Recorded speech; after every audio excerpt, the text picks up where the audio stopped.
अस्सलाम वालेकुम अजीज तलबा व तालिबात, उम्मीद है आप सब खैरियत से होंगे और अपने अपने घरों में महफूज होंगे। हमने इससे पहले equation of mirror formula describe किया था, जिसमें हमने ऑब्जेक्ट का डिस्टेंस, इमेज का डिस्टेंस और फोकल लेंथ को ड्राइव करके किसी भी बनने वाले इमेज को और उसकी प्रॉपर्टीज को डिस्कस किया था कि किस फॉर्म में वो पॉजिटिव हो सकती हैं और किस फॉर्म में वो नेगेटिव हो सकती हैं। तो नेक्स्ट अब हम चलते हैं अपने नेक्स्ट टॉपिक की तरफ, जो कि है रिफ्लेक्शन ऑफ लाइट। अगर आपको फर्स्ट चैप्टर याद हो, जिसमें हमने सिंपल हार्मोनिक मोशन डिस्क्राइब किया, फिर हमने वेव्स की जो स्टडी थी जो कि रिपल टैंक के थ्रू थी, उसे जब स्टडी किया था तो उसमें हमने डिफरेंट टाइप्स को डिफाइन किया था, जिसमें हमने कहा था कि रिफ्लेक्शन होती है मींस एज कि जब वेव्स किसी बॉडी के साथ टकरा के या ऐसे कह लें किसी ऑब्जेक्ट के साथ टकरा के वापस रिफ्लेक्ट बैक हो जाती हैं। एंड देन भी हमने डिफाइन किया था रिफ्रैक्शन को, कि जब वेव्स एक मीडियम से दूसरे मीडियम में मूव कर जाती हैं। लाइक एज सपोज एज आपके पास ये कोई चीज है, मतलब ये मीडियम है, आप एक मीडियम से दूसरे मीडियम में जब जा रहे हैं, सो इट मींस ये क्या प्रोड्यूस हो रहा है, ये रिफ्रैक्शन प्रोड्यूस हो रही है।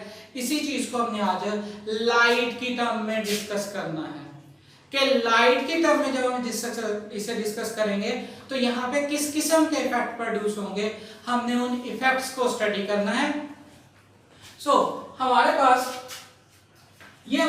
एक गिलास है, ये गिलास है और इसके आउटर साइड पे क्या है, एयर है। इसके आउटर साइड पे क्या है, एयर है।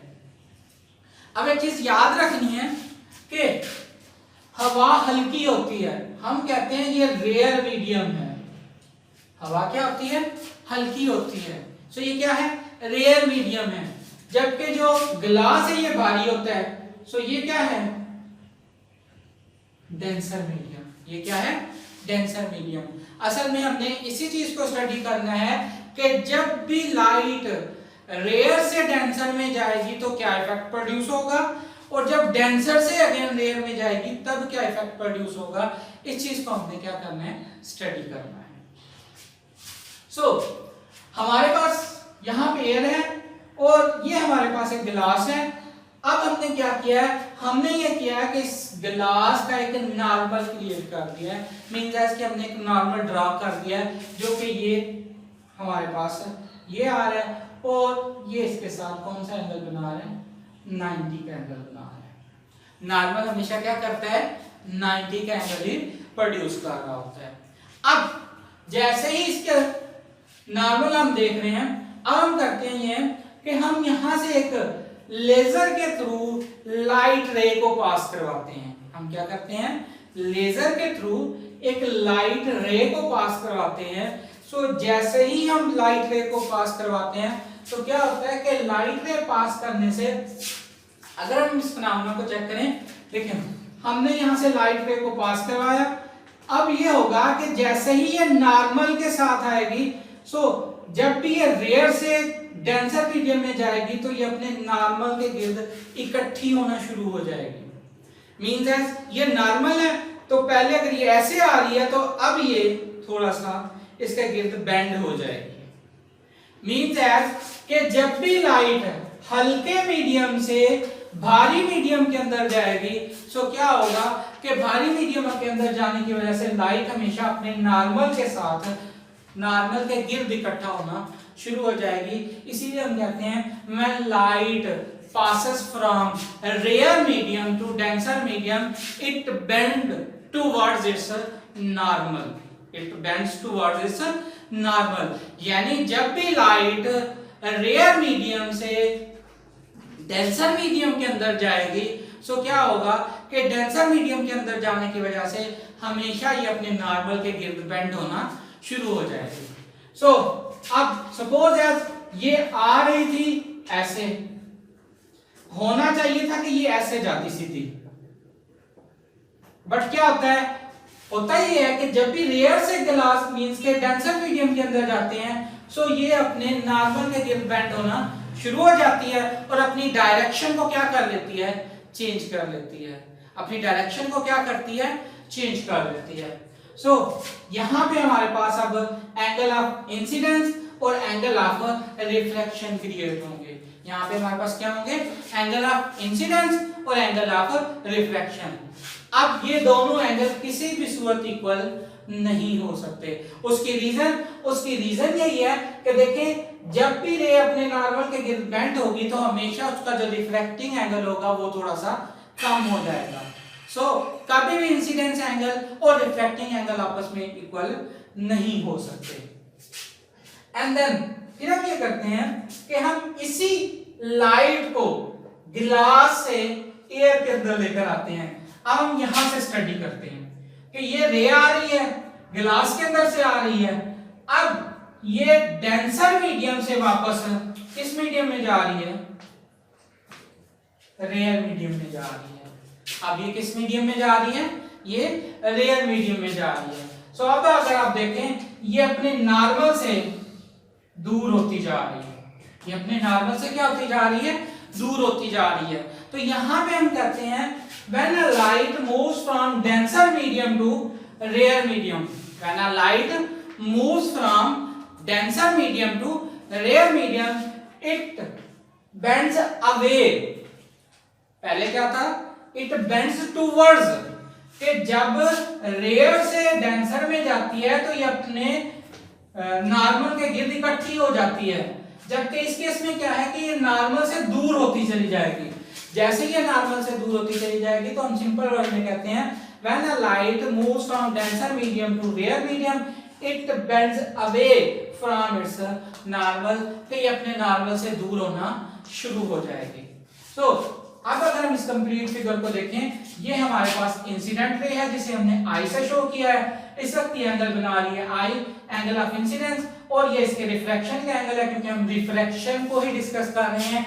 अगर हम रिफ्लेक्शन को डिस्कस करते तो फिर ये एंगल ऑफ रिफ्लेक्शन होता, बट हम रिफ्लेक्शन को शो कर रहे हैं, सो ये क्या है, angle of reflection.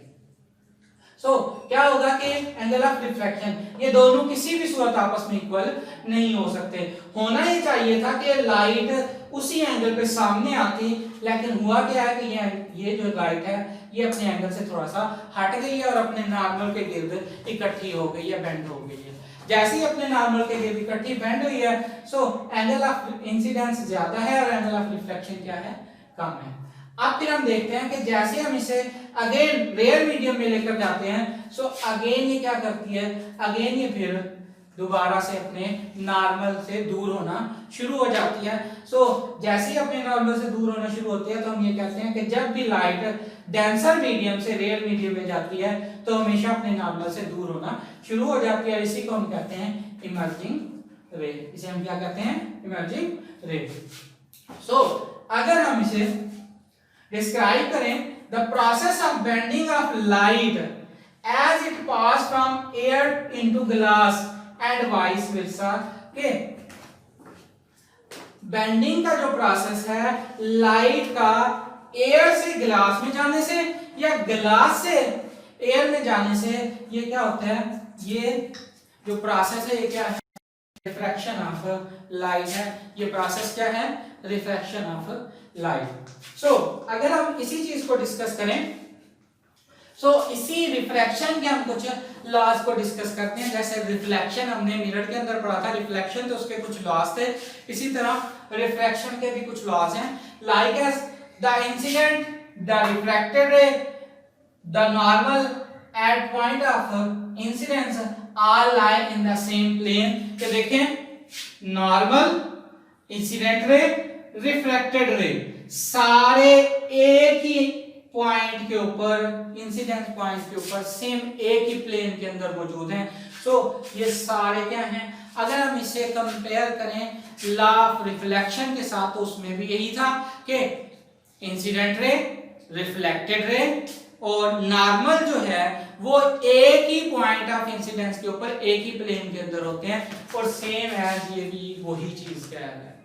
Next step है the ratio of the sine of incident ray and the sign of refracted ray is always equal to a constant.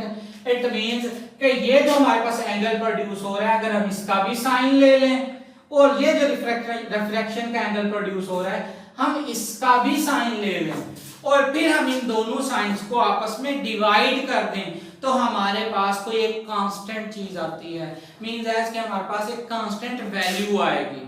So the ratio of the sine of incident ray and sine of reflected ray is always equal to a constant, यानी incident ray का जो sign लें और reflected ray के angle का जो sign लें, उन दोनों की अगर हम रेशियो लें तो उससे हमारे पास क्या आएगी, एक कांस्टेंट वैल्यू आ रही होगी जिसे हम कहते हैं sine i over sine r is equal to n. Sine i over sine r is equal to n. So इसी चीज को हम क्या कहते हैं, स्नेल्स लॉ कहते हैं। इसी चीज को हम क्या कहते हैं, स्नेल्स लॉ। अब ये एन क्या चीज है, एन असल में रिफ्रैक्टिव इंडेक्स है। एन असल में क्या है, रिफ्रैक्टिव इंडेक्स है, जो ये डिफाइन करता है कि लाइट जो है एक मीडियम से दूसरे मीडियम में कितनी स्पीड के साथ मूव कर सकती है। सो इसी के अगर हम एग्जांपल को भी देखते हैं अभी, फिर हम डिफाइन करते हैं। देखें इसी चीज की जो एप्लीकेशन अगर आपको बताई है, सो अगर आपने एक गिलास लें,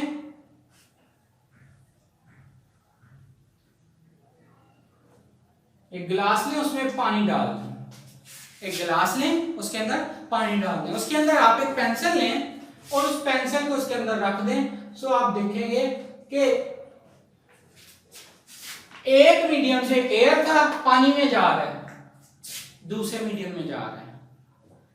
एक मीडियम से दूसरे मीडियम में जा रहा है तो आप देखेंगे आपको ऐसे लगेगा जैसे पानी जो है, पानी के अंदर जो है वो पेंसिल टूट चुकी है, कि इनका थोड़ा सा डिफरेंस होगा कि ऊपर वाली साइड पे जो पेंसिल है वो किसी और जगह पे होगी और जो नीचे वाली साइड पे पेंसिल है वो किसी और जगह पे होगी। सो जस्ट किसकी वजह से होता है, ये जस्ट रिफ्लेक्शन ऑफ लाइट की वजह से होता है। इसी तरह अगर आप इस तरह से कर लें कि आप एक क्वीन लें और उस क्वीन को एक टब लें उस पानी के अंदर, पानी का, और उसके अंदर फेंक दें। सो आप जब उसके अंदर फेंकेंगे, अब आप कार्नर से अगर देखें तो आपको ऐसे लगेगा जैसे क्वीन जो है वो ऊपर ही पड़ रहा है, बट अगर आप हाथ डाल के उसे देखें तो वो आपके जिस पॉइंट पे आपको नजर आ रहा था वहां पे नहीं होगा, बल्कि उससे थोड़ा सा नीचे होगा। सो रिफ्रैक्शन ऑफ लाइट के हमारे पास बहुत सारे एग्जांपल्स हैं, आपने इन एग्जांपल्स को डिस्कस करना है। अब हम चलते हैं, डिस्कस करते हैं speed of light in medium. Means as के स्पीड ऑफ लाइट का हमें पता है कि वो होती है 3 × 10⁻⁸ मीटर पर सेकेंड। लेकिन हम ये देख रहे हैं कि जब भी लाइट एक मीडियम से दूसरे मीडियम में शिफ्ट होती है तो क्या करती है, अपने रास्ते से हट जाती है और अपने नॉर्मल के गिर क्या हो जाती है, बेंड हो जाती है, या फिर बेंड से मतलब कि उससे थोड़ा सा दूर हो जाती है, बेंड अवे हो जाती है। अब दोनों सूरतों में क्या होता है कि दोनों सूरतों में स्पीड पे असर पड़ता है। दोनों सूरतों में क्या होता है, स्पीड के ऊपर असर पड़ता है। अब जब वो स्पीड के ऊपर असर पड़ रहा होता है तो फिर स्पीड ऑफ लाइट जो है वो मीडियम के अंदर क्या हो जाती है, डिफरेंट हो जाती है। स्पीड ऑफ लाइट क्या हो जाती है, मीडियम के अंदर डिफरेंट। लाइट का अगर हम सिंपल एग्जांपल लें 3.0 × 10⁸ मीटर पर सेकेंड, ये स्पीड ऑफ लाइट एयर के अंदर होती है। यही स्पीड ऑफ लाइट क्या होती है, एयर के अंदर होती है। बट अगर हम इसी स्पीड ऑफ लाइट को वाटर के अंदर देखें तो ये क्या होती है 2.3 × 10⁸ मीटर पर सेकेंड। मींस एज कि जैसे ही लाइट एक मीडियम से दूसरे मीडियम में ट्रांसफर होगी, तो इस ट्रांसफॉर्मेशन की वजह से वो अपने पास से जब हटेगी तो उसकी स्पीड के ऊपर भी क्या होगा, असर पड़ रहा होगा। अब ये जो स्पीड का जो असर है ये डिफरेंट वेज की वजह से होता है, बट हम उसमें से मैक्सिमम जो डिफाइन करते हैं वो डिफाइन करते हैं रिफ्रैक्टिव इंडेक्स की वजह से। वो किसकी वजह से डिफाइन करते हैं, रिफ्रैक्टिव इंडेक्स की वजह से। मींस एज कि ये वो पॉइंट है जिसकी वजह से हम स्पीड जो है वो कैलकुलेट कर सकते हैं किसी भी मीडियम के अंदर। सो रिफ्रैक्टिव इंडेक्स क्या होता है, speed of light in air divided by speed of light in any medium. यानी अगर हम इसकी डेफिनेशन करना चाहें सो हम ये कह सकते हैं the ratio between speed of light in air and speed of light in medium is known as refractive index is known as refractive index. अब अगर हम स्पीड ऑफ लाइट को एयर के अंदर शो करें तो हमें पता है हम इसे c से शो करते हैं, और अगर इस स्पीड को शो करें तो ये हमारे पास सिंपल स्पीड है जिसे हम v से शो करते हैं। So n is equal to c over v, जैसे हमने अभी कहा था n क्या है, रिफ्रैक्टिव इंडेक्स है। n क्या है, रिफ्रैक्टिव इंडेक्स है। अब एक वजह होती है रिफ्रैक्टिव इंडेक्स की वजह से, और दूसरी जो होती है वो रेगुलर और इरेगुलर बॉडीज का फर्क होता है कि रेगुलर और इरेगुलर बॉडीज होने की वजह से भी वहां पे डिफरेंस आ सकता है, बट हम उस पॉइंट को इग्नोर करते हैं और हम मैक्सिमम इसी पॉइंट को यूज करते हैं कि ये वो पॉइंट है जिससे हम किसी भी बॉडी के अंदर जो स्पीड होती है उसे कैलकुलेट कर लेते हैं। Means the speed of light जो है वो किसी भी सिस्टम के अंदर कितनी होगी हम इस इक्वेशन के अंदर पुट करके कैलकुलेट कर सकते हैं। सो आई होप कि आपको इस लेक्चर की समझ आ गई होगी। इसकी ज़्यादा से ज़्यादा प्रैक्टिस करें ताकि आप इसे ज़्यादा से ज़्यादा अच्छे से क्लियर कर सकें।